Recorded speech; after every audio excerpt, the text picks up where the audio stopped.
All right, now I want to talk you through the restricted interests and repetitive behaviors. So the first one is repetitive behavior. There's a blue note at the top, and this is a really important point. To meet criteria for having a repetitive behavior, the client really needs to say something that's different from expected behaviors and preferences. So to be clear, a lot of us have fidgets and things we do that may not be autistic. And so a lot of us are going to want to watch the same shows that we really like a couple times or even over and over to a point. We need to be really clear that we're differentiating between expected behavior and preferences and then what truly meets criteria to be a sign of autism. So please keep that in mind, and I'll keep saying it as we go. The first question is about repetitive movements. The biggest issue here is not confusing fidgets and just little ways we all move, but especially people with ADHD move.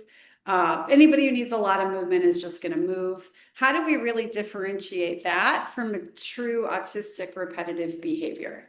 Well, one thing you can do when people report that, yeah, I do have this thing I do, is you can ask them to show you and make notes about how it looks. And then you can really ask how and when do they do this? And what we're looking for is repetition. This should be something that happens over and over. It should be something that the client does to make them feel a particular way. So when it says, how do you feel when you do this hand movement? You should ask all those follow-up questions and get a sense of it. The next one is, are there any other whole body movements that you do or ways you move that help you feel calmer or soothed? What you're looking for here is things like rocking the whole body, pacing with particular movements or posturing, holding themselves in a maybe unexpected position.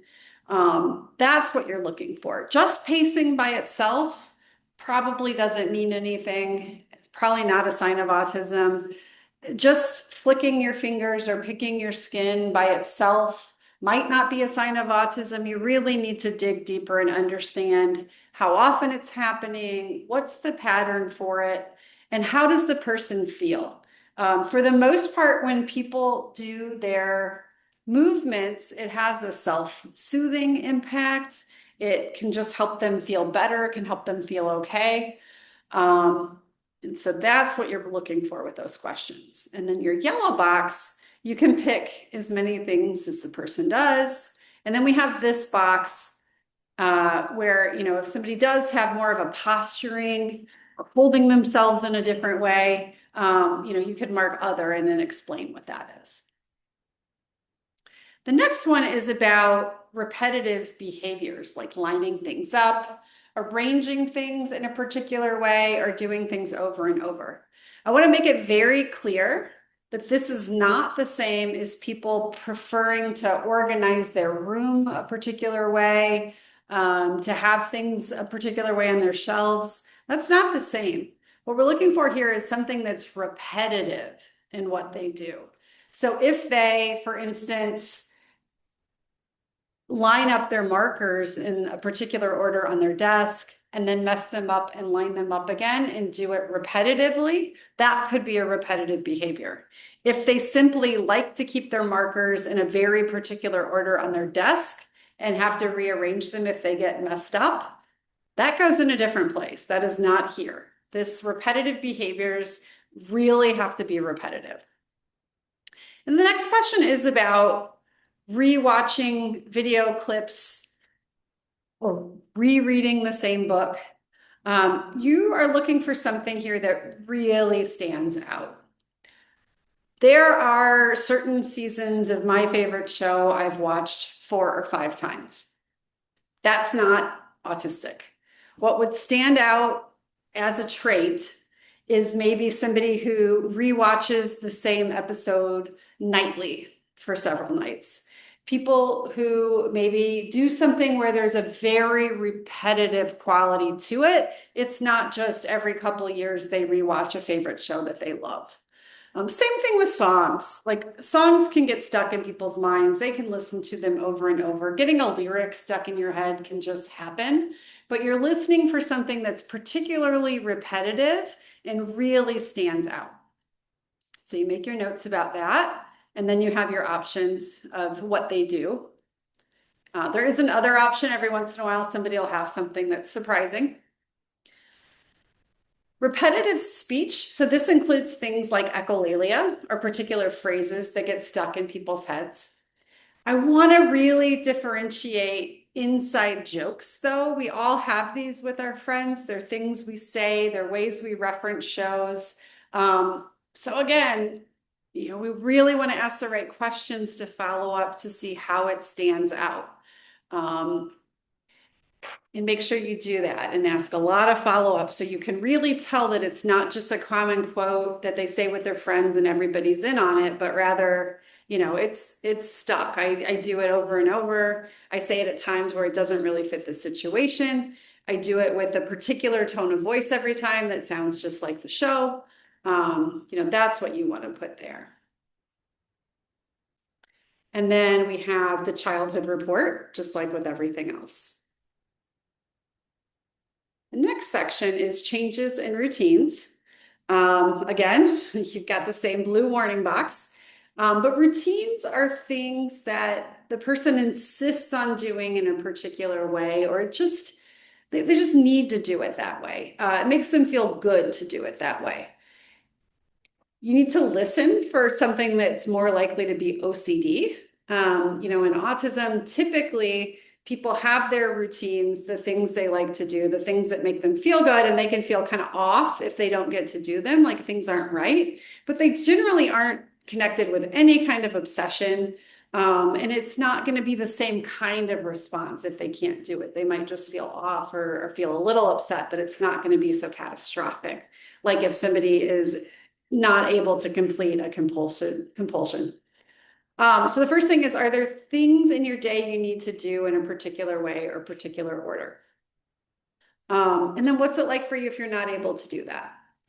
I don't care about regular routines. Everybody's got a bedtime routine. Everybody's got a morning routine. It really isn't worth going into that very much unless the person says there are 20 steps to it, or there are particular objects that have to be involved in a very particular way. But somebody who says, oh, I have to brush my teeth before I go downstairs and talk to anybody, like that doesn't count as a routine. That's just what happens, And then what happens if you can't do it? You really want to know how upset they are by not being able to do it, how it affects them. What's it like for you if your routine changes? So what if you normally take your shower at 7:30, but one of your kids needs to be in the bathroom and you can't get in the shower until 8? Is your whole day messed up? Is it inconvenient and you don't like it, but you roll with it? That's what you want to note. And if it is more of an autistic response, if it is more of a sign that somebody really has this difficulty with changes in their routine, it's going to be very disorienting to have to do things in a different order at an unexpected time. What if the meeting at work is moved up by 2 hours and you have to make adjustments? Everybody hates it. They're annoyed by it, but they just do it. If your client can't just do it or takes a long time to get over it or really struggles with it, that's what's worth noting and paying attention to here. And then finally, what's it like if you get interrupted? Nobody likes being interrupted. Nobody likes to be stopped in the middle of something they're doing. But how well does the client respond to it? Is there a big emotional or behavioral response? Do they get furious? Do they get really angry? So how able are they to be flexible with their attention and their focus? As you can probably tell, the need for sameness has a lot to do with executive function for many people. And so that really can affect how people respond to interruptions. Okay, so the option to summarize the client's report of routine, did they say that there are no unexpected routines? Maybe they just have morning and evening routines like you'd expect and a routine for getting their kid ready. Maybe there's one specific routine that they have, but it's, kind of marginal. But people who, describe a couple of very specific routines that seem to be unexpected.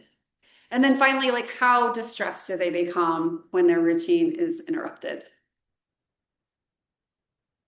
Need for sameness is the next area. And I called it that, just really thinking more about space. So they need their space to be the same. This is where, when we talk about the markers need to be in a particular order, this is where this goes. How do you do if people rearrange things in the house? How do you do if, things are on a different shelf? Do you have to make it just right? Um, you might have a client who is very aesthetically oriented, maybe like an interior designer. They're going to have strong opinions and they might ding here, even if they're not otherwise autistic. Um, but ask how people can cope with it. How do they manage it if things are changed? How do they manage it if they need to go someplace new or try something different? How flexible can they be day to day? And you mark that here. Now, you might have somebody where it's really hard to collapse all of these into one rating, and that's okay to just do your best and know that when you write up the report, you can add whatever details you need to make the specifications. Like, for instance, somebody who needs their room a really specific way, but doesn't mind going new places and doing new things. You might, put them as a sum, and then you have to really explain it more in the write-up. That's okay. Rituals and rigidity is a little bit different. I think eventually we might get rid of this question because it's asking for something that is potentially hard to tease apart in this interview. But what you're really asking for is people who might need to do something in a particular sequence. So an example that you see for a lot of kids is something like they have to close every door in the bedroom, or sorry, every door down the hallway before they can go into their bedroom and go to bed at night. They have to have all the shoes put in the cabinet in a interesting way before they can go on to do the next thing. So it's about that kind of sequencing to it. But I don't think that's coming up a lot for adults, and it's potentially a question that we're going to get rid of. But that's why it might seem a little bit repetitive when it really isn't. It's asking something a little different. But then the next question is about flexibility that has to do with words. So how well can the person understand language when people aren't really specific? You might even notice this about the client. You might notice that if you don't have something worded absolutely precisely, they can't get it. They have to ask questions. They have to ask clarification. So pay attention to that. It's really interesting that even though it sounds like more of a language thing, a social communication thing, it goes along with that executive function and kind of flexibility piece. And so it does fall here. And so you can pick any of these. This should be a multiple choice. It isn't at the moment, but you will be able to eventually. Oh, no, you can now. Okay, great. Multiple choices for that. And then finally, it's same questions for childhood. There's some specific presses we ask about in childhood, like fire drills and stuff, because that's what comes up a lot for kids. And then same rating that you've already seen for childhood. Next is interests. We all have interests, we all have hobbies. And so what we really need to do here is see what stands out, whether it really rises to the level to be a sign of autism. So you start really open-ended and just ask what people collect or what they're into. How much time do they spend on their hobby? How do they pursue it? How does it come up for them? And while you're doing this, like really pay attention to how they talk about their interests. It's very fascinating that some autistic people who have particular interests just seem to like turn on and get excited and show a lot of enthusiasm. And it might be somebody who otherwise has had pretty flat affect and not engaged much. That's really good clinical information to start to notice those things for someone. But then you want to see how social is it? Are they able to share it with other people? How does it come up for them? And so the first question is about whether they say they have interests, how intense those interests are. This is about their affect. Like I said, do they light up when they talk about it? And then there's speech. Some people might actually become almost like hyperverbal when they're talking about their interests, or their speech may become pressured. Or you might not notice anything, it's totally fine, and it's fine if you don't know. And then the childhood section, like we've had for everything else. Just a reminder for interest, you're really thinking of two things. You're thinking of how typical is this interest? Is it something that you really hear, or is it unexpected? And then you're paying attention to the intensity of it. Sensory is next. Once again, there's a reminder, we all have sensory preferences. So we really have to kind of differentiate here. And then the other thing is there's a link here to Healthy, where you can administer a sensory checklist. And this is a really nice tool if you're kind of on the fence about whether there's sensory differences present. You can send that checklist.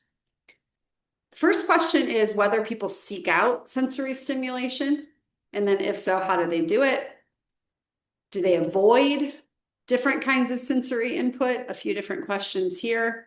You're really going to be more concerned with the visual, with seeking it out, and a little bit less concerned to whether people are really sensitive to noise. But are people like making unusual, unexpected sounds just to hear them? If so, that's really interesting. That stands out. Lots of people, though, are averse to really loud sounds they hate. A very loud hand dryer in a bathroom is something that nobody likes. So we don't want to like get too excited about people saying that they're sensitive to one thing or another, but we want to really hear what stands out.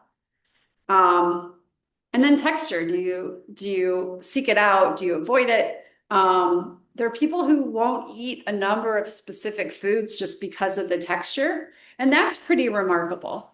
So we should note that.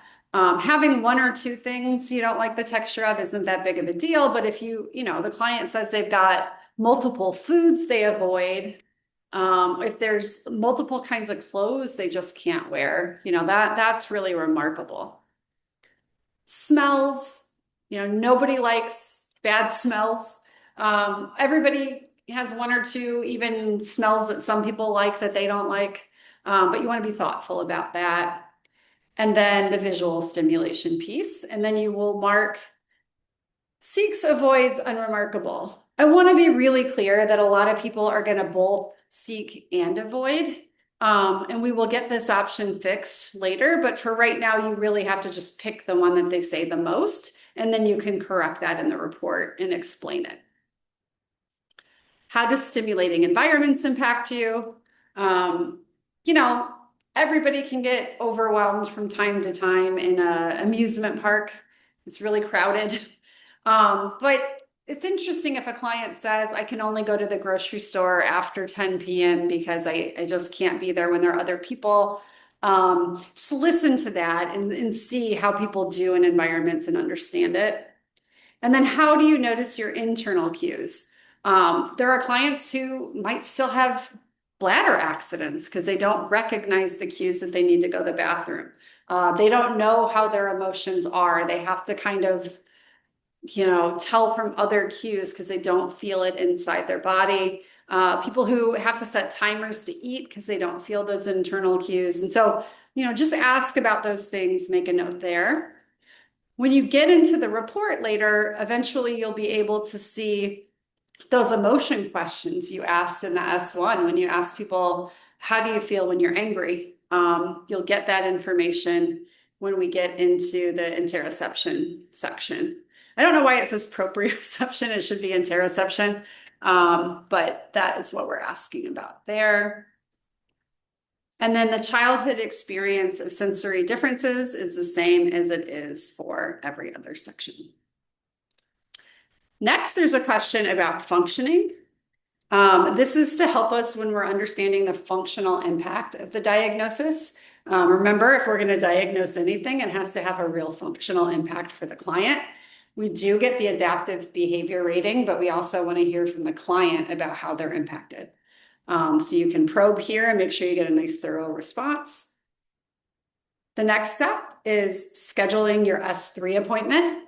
I don't schedule. I'm in a like sample here, so you can't see the steps to do it. But when you have it here, it's very easy to click through and get the S3 appointments scheduled. You do not have to go into Healthy to do that. You can do all of that right here in the portal. And then finally, there is an option to ask the client for anything else that maybe you haven't asked about, anything they want to expand on. When the client leaves, you can go through and do your mental status checklist. If they presented the same way in the S1 and S2, you just say yes and you're done. If they did not, if the S1 and the S2 were different, you need to go through and do your mental status again. And then we've already did our conversational press, so we don't need to redo this. But when you're done with all those steps, of course, you close out anything down here from your red boxes, but then you can mark your S2 as occurred.